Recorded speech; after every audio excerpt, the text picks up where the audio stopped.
जब मैं बच्चों को पार्क ले जाती तो एक आदमी मेरे सिर पर हाथ फेरकर दुआ देता था। मैं उस आदमी को गरीब समझकर कभी-कभी उसे 500 रुपए दे देती थी। लेकिन एक दिन जब मैं उसे पैसे देने लगी तो वो बेहोश हो गया। मैंने उसे कार में बिठाकर घर ले आई। लेकिन जब रात हुई तो मेरे होश उड़ गए, क्योंकि उस रात उसने मेरे साथ कुछ ऐसा किया था जो कभी मैं भूल नहीं सकती। उस रात उसने मेरे साथ, जब से मैं अपने नए बंगले में शिफ्ट होकर आई थी, तब से मेरे नए बंगले के पास एक छोटे पार्क में मुझे मेरे बच्चे अपने साथ ले जाने के लिए कहते थे। मैंने पहले समझाने की कोशिश की कि मैं दिन भर काम करके थक जाती हूँ और शाम को आराम करना चाहती हूँ, लेकिन मैं बच्चों की जिद के सामने हार गई थी। फिर मैंने सोचा मेरे दिन भर का काम पूरा करके मैं अपने बच्चों को बगीचे लेकर जाऊंगी। मैं अपने कामों से फ्री हुई तो अपने बच्चों को साथ रोज पार्क ले जाने लगी। एक दिन जब मैं पार्क में बच्चों के साथ खेल रही थी तब मैंने देखा कि एक पागल जो मेरे बेंच के सामने बैठा हुआ यहाँ वहाँ देख रहा था। वो एक जवान लड़का था जो पार्क की बेंच पर बैठा खुद से बातें कर रहा था। उसकी उम्र लगभग 25 साल रही होगी। देखने में वो बेहद आकर्षक था, लेकिन शायद मानसिक रूप से अस्थिर या फिर किसी के प्यार में पागल हो गया था। उसकी आंखों में एक अजीब सी चमक थी, जैसे वो किसी खोई हुई दुनिया में खोया हुआ हो। उसके हाव भाव से ऐसा लगता था कि वो अपने ही ख्यालों में डूबा रहता है, मानो किसी गहरे दर्द या जुनून ने उसे जकड़ लिया हो। उसका चेहरा मासूमियत और दर्द नजर आ रही थी, जिससे ये समझना मुश्किल हो जाता था कि वो सच में पागल है या किसी अधूरी मोहब्बत का दीवाना। मैं बेंच पर बैठी बच्चों को देख रही थी और वो आदमी हमेशा मेरी नजरों के सामने वाली बेंच पर ही बैठा रहता था। उसके कपड़े देखकर लगता था कि वो बहुत गरीब है, क्योंकि उसने पुराने फटे हुए कपड़े पहने थे। जब भी मैं बच्चों को साथ ले जाती तो थोड़ा नाश्ता साथ में लेकर जाती थी। उस दिन मैं बच्चों की ओर देख रही थी, तभी वो पागल सा आदमी अचानक खड़ा हुआ मेरी तरफ देखने लगा, फिर धीरे धीरे मेरी ओर चलने लगा। मुझे थोड़ी घबराहट होने लगी, क्योंकि मैं समझ नहीं पा रही थी कि वो मेरी ओर क्यों आ रहा है। वो पागल था और मुझे डर था कि कहीं वो मुझे कोई नुकसान न पहुंचा दे। मैं डर के मारे थोड़ी दूर हट गई, पर उस व्यक्ति ने बिना कुछ कहे ही मेरी तरफ बढ़ते हुए कहा कि मुझे बहुत भूख लगी है। मेरे दिल में एक अजीब सा दर्द हुआ। मुझे उसकी मदद करने की इच्छा हुई। उसकी बातें सुनकर मेरा दिल पसीज गया। उसकी आंखों में एक दर्द झलक रहा था, जैसे उसने दुनिया से बहुत कुछ सहा है। मैंने नाश्ता लेकर उसके पास गई और उसने मेरे हाथ से नाश्ता पकड़कर खाना शुरू कर दिया। उसके हाथ कांप रहे थे। वो खाने का एक एक कौर ऐसे खा रहा था जैसे वो बहुत दिनों से भूखा हो। उसकी हालत देखकर मुझे समझ में आया कि वो न केवल गरीब था, बल्कि शायद अपने हालातों से हार चुका था। वो खाना खाते खाते बीच बीच में मेरी ओर देखता और मुस्कुराने की कोशिश करता, लेकिन उसकी मुस्कान में एक गहरी उदासी थी। मेरा अनुमान सही था, वो गरीब व्यक्ति पागल था, शायद मानसिक रूप से भी ठीक नहीं था। मैंने पर्स से 500 रुपए का नोट निकाला और उसे दिया, लेकिन मुझे नहीं पता था कि वो 500 रुपए का नोट पकड़कर मेरे साथ ऐसा कर सकता है। जब उसने मेरे हाथ से 500 रुपए के नोट को देखा तो वो हाथ के इशारे से बोला, मुझे इसकी ज़रूरत नहीं है। उसने कहा, मुझे एक और सैंडविच चाहिए। ये सुनकर मैं हैरान रह गई कि वो सैंडविच का नाम सही तरीके से ले रहा था। मैंने उसे एक और सैंडविच दी और 500 रुपये का नोट भी दिया। मैंने कहा, ये रख लो, तुम्हारे काम आएगा। उसने सैंडविच और नोट दोनों ध्यान से देखा, फिर सैंडविच को धीरे से उठाया और खाने लगा। उसने पैसे हाथ में लिए, लेकिन उन्हें अपने पास रखने के बजाय मुझे वापस लौटाते हुए कहा, मैं पैसे लेकर क्या करूँगा, मुझे बस कुछ खाने को चाहिए। उसकी बातों में एक सादगी और सच्चाई थी, जिसने मुझे अंदर तक झकझोर कर रख दिया। मैंने सोचा, चलो बच्चों के नाम पर अच्छा काम कर देती हूँ। इसके बाद उसने हाथ बढ़ाकर मेरे सिर पर रखा। मैं इस सब से चौंकी और पीछे हट गई।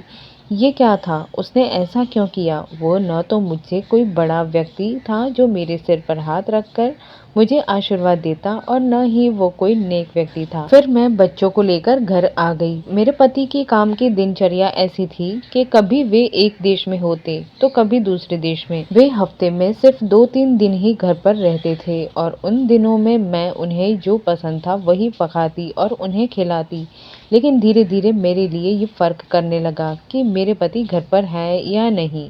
दोनों स्थितियां मेरे लिए समान हो गई थी। घर की जिम्मेदारियां और बच्चों की देखभाल ने मुझे इस तरह से व्यस्त कर दिया कि पति की अनुपस्थिति का एहसास कम होता गया। वो जब घर पर होते तो मैं उन्हें खुश करने की पूरी कोशिश करती, लेकिन उनकी गैर मौजूदगी अब मुझे इतनी परेशान नहीं करती थी। मेरे लिए उनका घर पर होना या ना होना एक आदत बन गई थी और मैंने अपने जीवन को इस तरह से ढाल लिया था कि उनका न होना भी मेरे लिए एक नॉर्मल बात हो गई थी। जब से उसने नया बिजनेस शुरू किया, वो हमेशा अपने काम की तरक्की में व्यस्त रहते थे।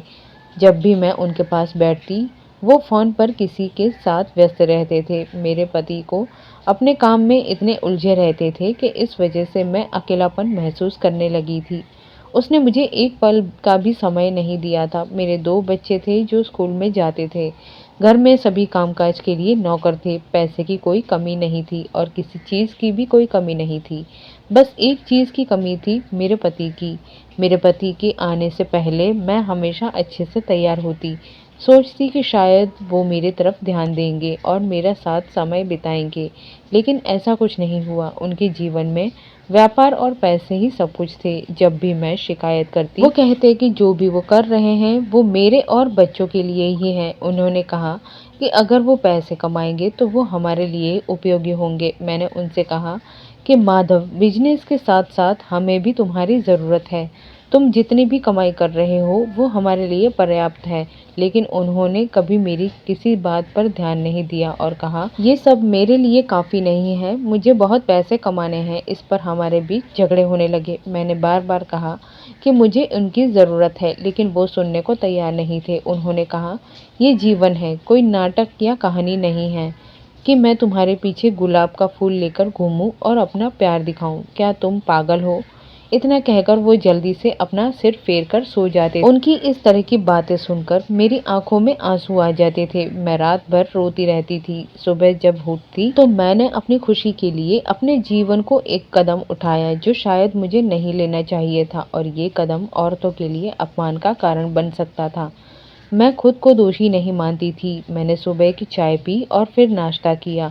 मेरे पति भी नाश्ता करके ऑफिस के लिए निकल गए थे। थोड़ी देर बाद मेरे बच्चे आए, पार्क में जाने की जिद करने लगे। लेकिन जब भी मैं बच्चों को पार्क में ले जाती, उस पागल को बेंच पर बैठा हुआ देखती। आज भी मैं बेंच पर बैठी अपने पति के बारे में सोच रही थी और सोच रही थी कि अगर वो अभी हमारे साथ पार्क में आते और बच्चों के साथ समय बिताते तो कितना अच्छा होता। यही सब सोचते हुए मेरी आंखों से आंसू बहने लगे और वो पागल मेरे सामने बैठा था।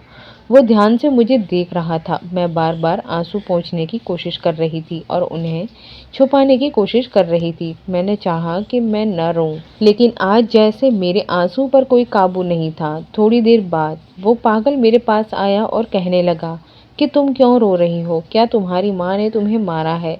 इतना कहकर वो मेरी बेंच पर बैठ गया और बोलने लगा, देखो, मैं जानता हूँ कि जब किसी को थप्पड़ पड़ता है तो उसे बहुत दुख होता है, इसलिए रोने की इच्छा होती है, लेकिन अगर मेरी माँ मेरे चेहरे पर 2 बार थप्पड़ मार दे तो भी मैं नहीं रोता। फिर उसने अपने दोनों गालों पर उंगलियां रखी और कहने लगा कि एक यहाँ और एक यहाँ। शायद वो मुझे चुप कराने की कोशिश कर रहा था। उसके इस बचपने में मैं हंसने लगी थी।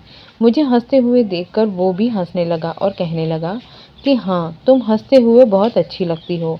मैंने सोचा कि समय बिताने के लिए मैं उसकी बातचीत जारी रखूं।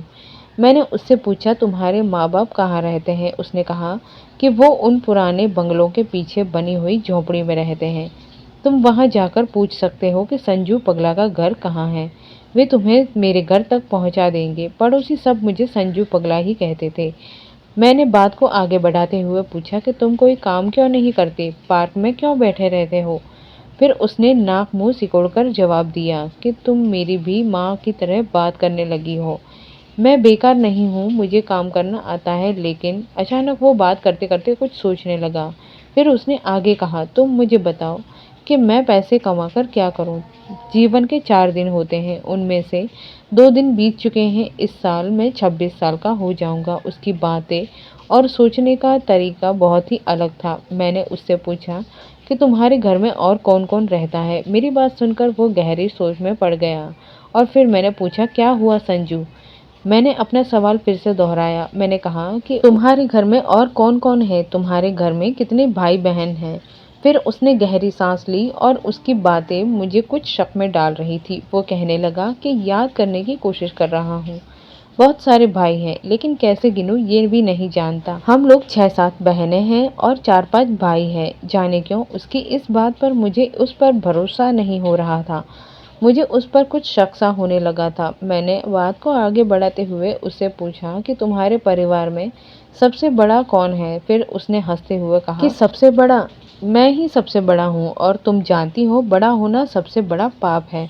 और माँ कहती है कि कुछ काम करो, मैं तुम्हें घर में मुफ्त की रोटी तोड़ने नहीं दूंगी। इतना कहकर उसने हंसना शुरू कर दिया। उसने कहा कि उसकी माँ सोचती है कि अगर वो रोटी नहीं देती तो क्या वो मर जाएगा। लेकिन उसने कहा कि मैं तो उसे सैंडविच देती हूँ, तो उसे मेहनत करने की कोई ज़रूरत नहीं। शायद वो मेहनत से डरता था। उसने कहा कि ज़िंदगी के 4 दिन होते हैं, ज़िंदगी के मज़े लो और मर जाओ। इतना कहकर वो उठ गया। मैंने कहा संजू रुको। फिर मैंने उसे पैसे दिए और कहा कि इन्हें अपनी माँ को दे देना और कहना कि मैंने पैसे कमाए हैं। तो वो हंस पड़ा और फिर मेरे पास आया, मेरे सिर पर हाथ रखा और कहने लगा खुश रहो, आबाद रहो। इतना कहकर वो चला गया। मुझे ये बहुत अजीब लगा कि उसने मेरे हाथ पर हाथ रखकर ऐसा कहा, जबकि वो उम्र में मुझसे सिर्फ 2-3 साल छोटा था। कभी कभी मुझे लगता कि वो पागल बनने का नाटक कर रहा है ताकि उसे मेहनत न करनी पड़े। अगले दिन मैंने देखा कि वही पागल युवक पार्क में कुछ कर रहा था, जो देखकर मुझे हैरानी हुई। मेरा घर पार्क से 15 मिनट की दूरी पर था और जब भी मैं पार्क जाती तो वो वहाँ पहले से होता था और बच्चों के साथ घर लौटने के बाद ही वहाँ से जाता था। अगले दिन किसी ने मेरे बंगले की बेल इस तरह बजाई जैसे उसे पता ही न हो कि वो बेल बजा रहा है। मुझे चौकीदार पर गुस्सा आया और मैंने पूछा ये पागल कौन है जो इतनी बुरी तरह से बेल बजा रहा है। चौकीदार ने बताया कि कोई पागल है जो कह रहा है कि मेरी मालकिन से बात करनी है। जब मैंने कहा कि उसे यहाँ से चले जाना चाहिए तो उसने मानने से इनकार कर दिया। चौकीदार की बात सुनकर मैंने सोचा कि इसे यहाँ से निकालना ज़रूरी है। मैंने चौकीदार से कहा कि वो उसे तुरंत बाहर भेजे। फिर मैंने खुद बाहर जाकर उसे देखा। वो वही पागल लड़का था जिसे मैंने पार्क में देखा था। वो मेरी ओर देखकर कहने लगा कि मैंने तुमसे कुछ बातें करनी है। मैंने उसे समझाने की कोशिश की कि मेरे पास अभी बात करने के लिए वक्त नहीं है, मैं बाद में बात करूंगी। लेकिन उसने मेरी बातों को अनसुना कर दिया और बार बार कहा कि उसे मुझसे मिलना है। मुझे उसकी आदत और उसकी जिद ने परेशान कर दिया था।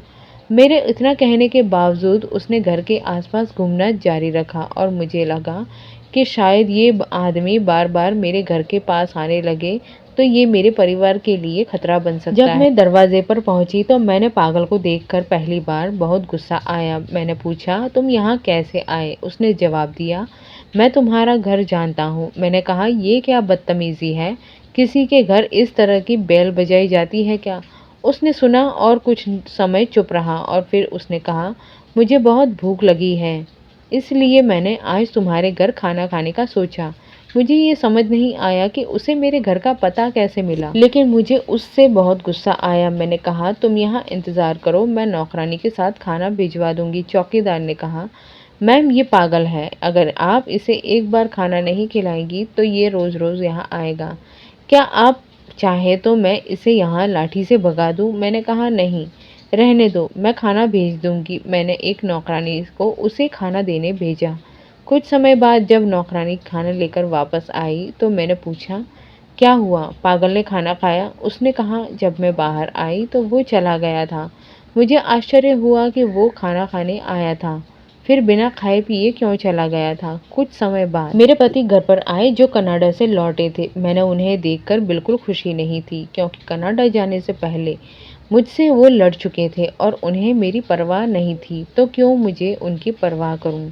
उन्होंने कहा मुझे बहुत भूख लगी है, जल्दी खाना दो। मैंने नौकरानी को खाना परोसने को कहा और खुद कमरे में चली गई। पहले जब मेरे पति आते तो मैं उनके लिए भोजन की व्यवस्था करती और जब वे खाना खाने बैठते तो मैं सामने की कुर्सी पर बैठती थी, लेकिन आज मैं कमरे में चली गई। मैंने सोचा कि शायद मेरे व्यवहार को देखकर मेरा पति व्यवहार कुछ बदल जाए, लेकिन उन्हें कोई फर्क नहीं पड़ा। उन्हें इस बात का भी कोई ख्याल नहीं आया कि वो मेरे और बच्चों की पूरी तरह से अनदेखा कर रहे हैं। अगले दिन मैं बच्चों के साथ पार्क में गई तो वो पागल वहीं बैठा था। लेकिन मुझे देखकर उसने गुस्से से अपने माथे पर हाथ मारा और अपना रंग बदल लिया, जैसे वो मुझसे नाराज़ हो। अपने बच्चों को वहाँ से खेलना शुरू कर दिया। मैं अपनी बेंच पर बैठने के बजाय पागल के पास गई। मुझे देखकर उसने अपना व्यवहार बदल लिया। मैंने कहा, तुम्हें क्या हुआ संजू? तुम्हारा चेहरा क्यों बना रहे हो और बिना खाए क्यों चले गए? तुम मेरे साथ भिखारी के रूप में व्यवहार करने लगी हो। मैं तुम्हें दोस्त मानकर यहाँ आया था। मैंने कहा, मैं गुस्से में थी क्योंकि तुमने बैल बहुत बुरी तरीके से बजाई थी। फिर मैंने अपने टिफ़िन से उसे सैंडविच दिया। उसने मेरे साथ बातचीत शुरू की, लेकिन आज मैंने पहली बार देखा कि वो मुझसे बात करते समय अपनी आंखें पूरी पार्क में घुमा रहा था। ये सब अभी खत्म नहीं हुआ था कि पार्क में कई पुलिसकर्मी हथियार लेकर आ गए। ये देखकर संजू का रंग उड़ गया। उसने सैंडविच फेंक दिया और भाग गया। पुलिसकर्मी भी भागने लगे, उसका पीछा करने लगे। पुलिसकर्मियों ने कहा कि कोई भी अपनी जगह से हटना नहीं चाहिए। ये एक छोटा सा पार्क था। संजू दीवार कूदकर भाग गया। 2 पुलिस कांस्टेबल उसके पीछे दौड़े। वे उसे पकड़ना चाहते थे। अब मुझे डर लगने लगा कि ये आदमी कौन है। फिर कांस्टेबल ने मुझे और पार्क में सभी लोगों को इकट्ठा किया। एक-एक करके दरवाजे खोलकर सबको बाहर भेजा। मैं भी बच्चों के साथ आ गई। ये सब देखकर बच्चों को भी डर लगने लगा। मैंने उन्हें शब्दों में सांत्वना दी और उन्हें खिलाकर सुला दिया, लेकिन मेरा ध्यान संजू पर ही था। क्या वो वास्तव में पागल था या फिर चोर था? एक के बाद एक सवाल मेरे दिमाग में दौड़ रहे थे, लेकिन मेरे पास कोई जवाब नहीं था। अगले दिन जब मैंने बच्चों को पार्क में जाने के लिए कहा तो उन्होंने मना कर दिया और कहा, हमें डर लग रहा है, वहाँ पुलिस है। मेरा दिल धड़क रहा था। मैं संजू के बारे में जानना चाहती थी, लेकिन मुझे नहीं पता कि मैं उसके बारे में जानना क्यों चाहती थी। इसीलिए मैं अकेली पार्क में चल दी, लेकिन सामने की बेंच पर वो नहीं बैठा था। आज वो खाली था। मेरी आंखें पूरे पार्क में दाईं और बाईं ओर घूम रही थी। मैंने पूरे पार्क में देखा, लेकिन वो कहीं भी नहीं दिखाई दिया। लेकिन उसने मुझे एक बार कहा था कि वो बंगले के पीछे झुग्गी झोपड़ी में रहता है। मैंने सोचा कि मैं जाकर देखूं कि उसका घर कहाँ है। मैं बंगले के पीछे की झुग्गी झोपड़ी में गई तो जहाँ छोटे-छोटे कच्चे मकान थे और गरीब लोगों की बस्ती थी। एक गली में छोटे बच्चे खेल रहे थे। मैंने पूछा, पागल संजू कहाँ रहता है? मुझे उसका घर का पता बताओ। बच्चों ने अजीब नज़रों से मेरी ओर देखा और कहा, पागल संजू कौन? हम किसी को नहीं जानते। मैंने कहा, वो पागल आदमी है। उसने मुझको उसका पता बताया था और वो इसी इलाके में रहता है। लेकिन उन्होंने कहा कि वे कभी ऐसे किसी व्यक्ति को नहीं जानते और उन्होंने कहा कि ऐसा कोई व्यक्ति यहाँ रहता ही नहीं। मुझे आश्चर्य हुआ कि उसने मुझे सिर्फ यही पता दिया था। फिर मैं इस इलाके से निकलकर अपने घर आ गई। 3 दिन बीत गए। मैं रोज़ पार्क जाती और संजू को खोजती, लेकिन वो नहीं मिला। चौथे दिन जब मैं पार्क गई तो वो सामने बैठा था। मैं दौड़ते हुए उसके पास गई और पूछा, तुम 3 दिन से कहाँ थे? उसने मेरे सवाल का कोई जवाब नहीं दिया। उसने जवाब देने के बजाय खड़ा हो गया और शायद वो वहाँ से जाना चाहता था, लेकिन उसने ठोकर खाकर पार्क में गिर गया। उसे देखकर मेरे होश उड़ गए। मैंने मदद के लिए कई युवकों को बुलाया और उसे अपनी कार में अस्पताल ले गई। डॉक्टर ने उसे ड्रिप लगाई और क्योंकि उसकी बीपी कम थी, मुझे ऐसा लगा कि शायद वो 3 दिन से भूखा और प्यासा था, इसीलिए उसका बीपी कम हो गई है और वो बेहोश हो गया। वो अभी भी बेहोश था, लेकिन मैं उसे अपने घर ले आई। मैंने नौकर से कहा कि उसे गेस्ट रूम में सुला दो, लेकिन रात को जब मैंने बच्चों को सुला दिया और कमरे के बाहर आई तो मेरे कमरे का दरवाज़ा बाहर से बंद कर दिया गया था। ये देखकर मुझे आश्चर्य हुआ कि मेरा कमरा कैसे बंद था। मैंने दरवाज़ा खटखटाना शुरू किया, लेकिन दरवाज़ा कोई नहीं खोला। अब मुझे डर लगने लगा कि शायद वो पागल आदमी चोर था। उसने मुझे कमरे में बंद कर दिया और अब वो मेरा घर लूटने जा रहा है। मैंने उसे अपने घर में क्यों लाई? थोड़ी देर बाद मुझे आवाज़ें सुनाई देने लगी, फिर गोलीबारी की आवाज़ें आने लगी। ये सुनकर मेरे होश उड़ गए। मेरा दरवाज़ा खुला और सामने पुलिस थी और वही पागल संजू भी वहाँ था। मैंने देखा कि पुलिस मेरे पति को गिरफ्तार कर रही है। उन्होंने उसे पकड़ा और कहा, हम तुम्हें बहुत समय से ढूंढ रहे थे। तुम बाहर जाकर गैर कानूनी काम कर रहे हो। और जिस पागल आदमी को मैं समझ रही थी वो पुलिस इंस्पेक्टर था।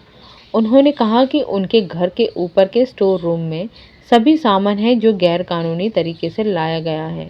और बेचा जाता है। मुझे नहीं पता था कि मेरे पति गैर कानूनी काम कर रहे हैं, इसीलिए वो इतने पैसे कमा रहे थे। पुलिस ने मेरे पति को पकड़कर ले लिया, लेकिन वो पागल आदमी अब भी वहीं था और फिर मेरे पास आया और कहा, मुझे माफ़ करो, लेकिन मुझे तुम्हारे पति को सबूत के साथ पकड़ने का ये नाटक करना पड़ा। उसने कहा, मैं तुम्हारे पति को कम से कम सज़ा दिलवाने की कोशिश करूँगा, लेकिन ये तभी संभव है जब वो सच में अपने काम को त्याग करेगा। उसने मेरे सिर पर हाथ रखा और कहा, खुश रहो और सुरक्षित रहो। ऐसा कहकर वो चला गया। सच में उसने मेरे पति की सज़ा कम करवा दी। जब मेरे पति 4 साल बाद लौटे, तो वो अपने गलतियों पर पछता रहे थे और उन्होंने सभी गलत कामों का त्याग कर दिया। दोस्तों, पैसा हाथ का मैल है और एक बार चला जाए तो फिर आप फिर से मेहनत करके कमा सकते हैं, लेकिन समय बीत जाता है, समय वापस नहीं आता। इसीलिए हमें अपने जीवन का समय अपने प्रियजनों के साथ खुशी से बिताना चाहिए, ताकि भविष्य में हमें कभी पछतावा ना हो कि हमने इतना कीमती समय बर्बाद किया। अगर आपको मेरी कहानी पसंद आई हो तो कृपया लाइक और शेयर और सब्सक्राइब जरूर करें। धन्यवाद।